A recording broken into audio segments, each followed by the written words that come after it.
temos uma família, não pagamos por ela.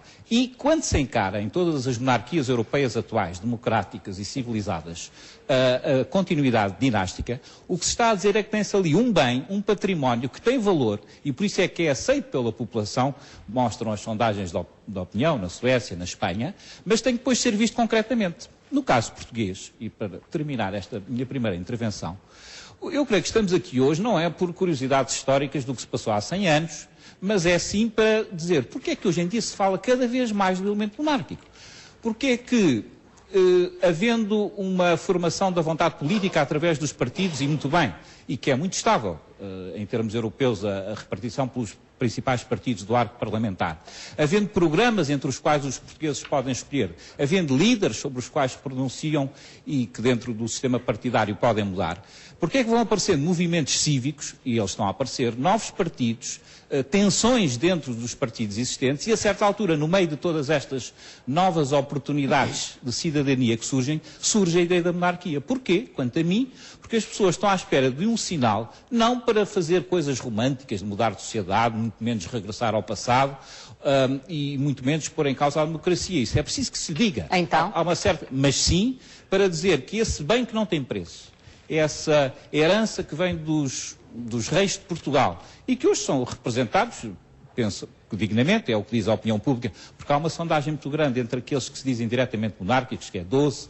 15, 17, 19%, e aqueles que aceitam uma simpatia, por exemplo, do Dom Duarte, que às vezes sobe muito, até 40, 50% da população. Há essa diferença e isso significa que as pessoas estão à espera não de que haja um sebastianismo, não estamos aqui divididos. O país não se divide entre monárquicos e republicanos. O país divide-se entre pessoas que acreditam que é preciso enfrentar as atuais crises com uma renovação da formação da vontade política, com formas de responder, talvez até com um pacto de regime, quando nós nos aproximamos da falta de maiorias absolutas, com um pacto de regime em que o sinal monárquico é muito importante. Rui Tavares.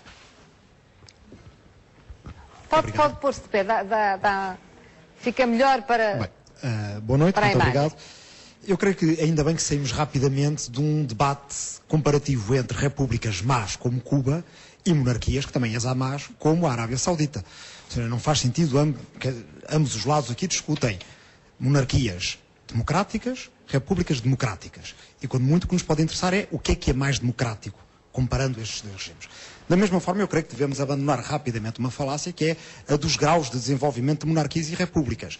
Não está em causa, evidentemente, que, para usar um termo muito prosaico, que a Suécia ou a Noruega estejam melhor do que Portugal, economicamente, em termos de índice de desenvolvimento humano ou social. Bem, a questão é se em 1910 não estavam já muito melhor do que Portugal, se não eram países praticamente com analfabetismo residual já no século XVIII. Portanto, acha que não tem nada a ver com o regime da monarquia? Não, e de certa forma até dignifica pouco este debate, que é um debate filosófico e político também. Ou seja, não estamos a discutir a essência da justiça de um regime por causa de mais uns euros ou menos no PIB per capita. Estamos a discutir um regime que, na sua essência, deve ser justo, que politicamente deve ser... E promover a felicidade dos cidadãos em última análise, não é? Promover a felicidade dos cidadãos e que ainda deve inspirar os cidadãos, deve imbuir os cidadãos de ideais de justiça e de ideais de serviço ao próprio país.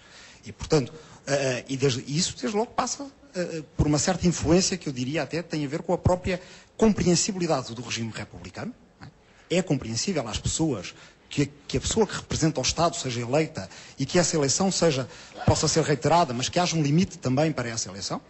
E não é uma tradição recente. Quer dizer, é uma tradição que vem da antiguidade clássica e também, e além disso, inspira mesmo pela própria beleza da ideia, saber que, como tivemos quatro presidentes desde que temos democracia em Portugal eleitos, que um possa ser do Algarve e outro possa ser da Beira, como antes tivemos presidentes açorianos, ou que um presidente possa ser uma mulher que esteja a ouvir agora, uma jovem mulher, partidos políticos, que não houver problema nisso. Para poder ter uma rainha mulher ainda vão ter que mudar a Constituição, ou que possa ser um jovem dos subúrbios de Lisboa, ou de Trás-os-Montes. Mesmo que emanem dos partidos políticos, que é isso que está em causa, não é? Não tem que emanar dos partidos políticos, a Constituição não exige isso em lado nenhum, mas que a prática tenha sido essa não quer dizer que vá ser essa para sempre. Aliás, já houve ocasiões em que os partidos políticos pretenderam ir buscar candidatos presidenciais à sociedade civil, isso pode vir a acontecer de outras vezes. O que interessa é que podemos, cumprindo com determinadas condições de idade, de proposta de candidatura, podemos, qualquer português pode. E isso é uma coisa que a República pode dizer por si e que a monarquia não pode. Ou seja, respondendo à pergunta que o Dr. Paulo Teixeira Pente fez, ou ao desafio que ele fez, que ninguém tem legitimidade para decidir em nome do povo para todo o sempre, eu concordo com isto, é verdade. Resta saber qual é o regime que garante melhor isso. Do meu ponto de vista, claramente é a República. Portanto, está aberta que haja uma alteração constitucional de forma a que possa haver um referendo mais tarde ou mais cedo? Isso a mim não me incomoda absolutamente nada. Aliás, incomoda. Também poderíamos responder a isso. Há casos em que alguns países fizeram regimes, referendos para o seu regime. Há o caso brasileiro, inclusive. Aí, no caso, se voltasse à monarquia, voltaria a uma monarquia da dinastia de Bragança. Eu não sei se aqui do lado monárquico da sala alguém se lembra do resultado, mas creio que a monarquia não chegou aos 5% nesse referendo. Mas, além disso, os monárquicos portugueses apresentam a sua ideia regularmente a eleições. Desde 74, há um partido monárquico, poderia haver mais do que um, e o que nós vimos, que os monárquicos portugueses não se revêem nesse partido, mas já vamos falar disso. Este é um teste interessante. O que nós vemos é que o partido monárquico que se apresenta às eleições, quando tinha um programa mais amplo do que unicamente o regime, quando tinha um programa que era municipalista, até inovador do ponto de vista da ecologia, do território, e em grande parte devido à obra do arquiteto Gonçalo Ribeiro Teles, tinha votações muito maiores. E hoje em dia, quando se concentrou praticamente só em defender o regime monárquico e nada mais, tem votações que são residuais. Portanto, não é verdade dizer que a monarquia também não tenha sido já julgada pelas urnas, pelos portugueses. Foi, e foi de uma forma que eu acho que se pode dizer que é enfática. Na segunda parte do Prós e Contras, vamos continuar a aprofundar estas diferenças entre monarquia e república. Voltamos já para ouvir mais testemunhos e outras ideias.